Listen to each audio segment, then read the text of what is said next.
You can't stop people pleasing with willpower. You need safety first.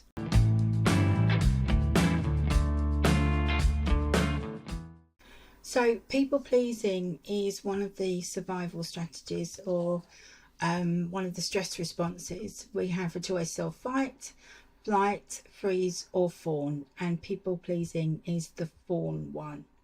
So for us to stop people pleasing, we have to tell our nervous system that we are safe. It's a survival strategy, people pleasing, right?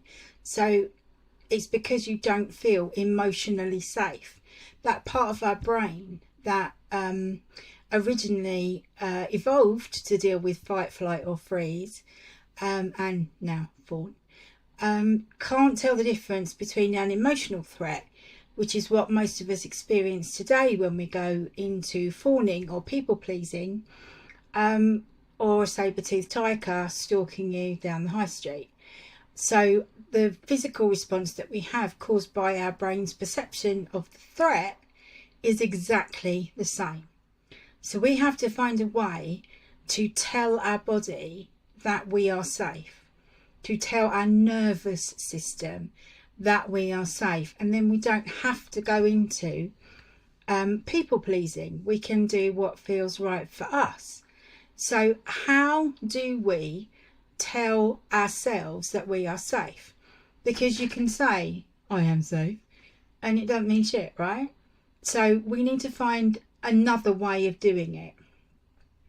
There are a number of ways of doing it, but let's start with something really, really simple. Put your hand on your chest. Take a slow breath in and a slow breath out. Doing this, if there was a threat, right, if there was a saber-toothed tiger chasing you down the high street, you wouldn't stand still, put your hand on your chest and start deep breathing. This tells your body, your nervous system, that you are safe.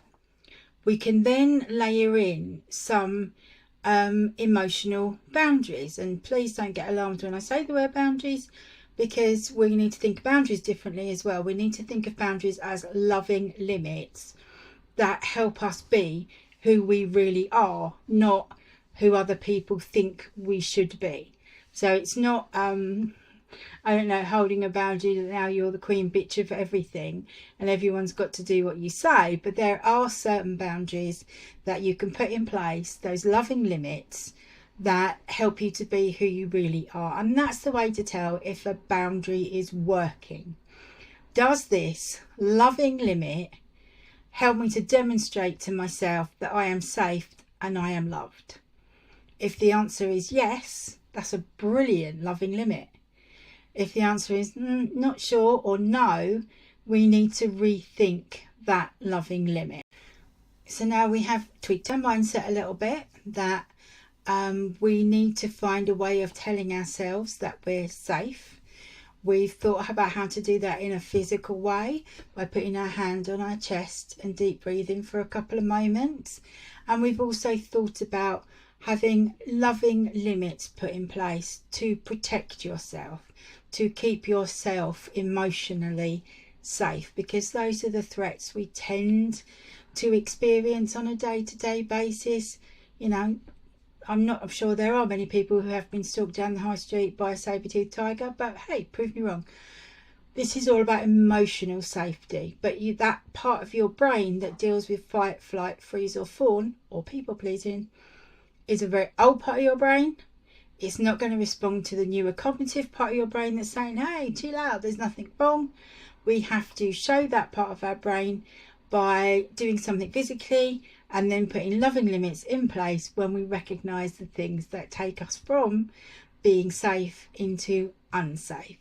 And no one thing works all the time.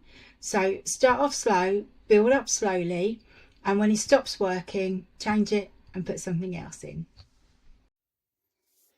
If you want more of this sort of thing, come and hang out in the Becoming Hive, my free Facebook community for quietly rebellious introverted women over 40. There's a link below.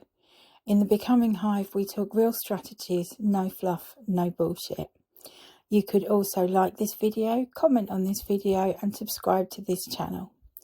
Dust off your throne and polish your crown, Queen, because when you are well, the whole hive thrives. Until next time, swear softly, rebel radiantly, and buzz bravely.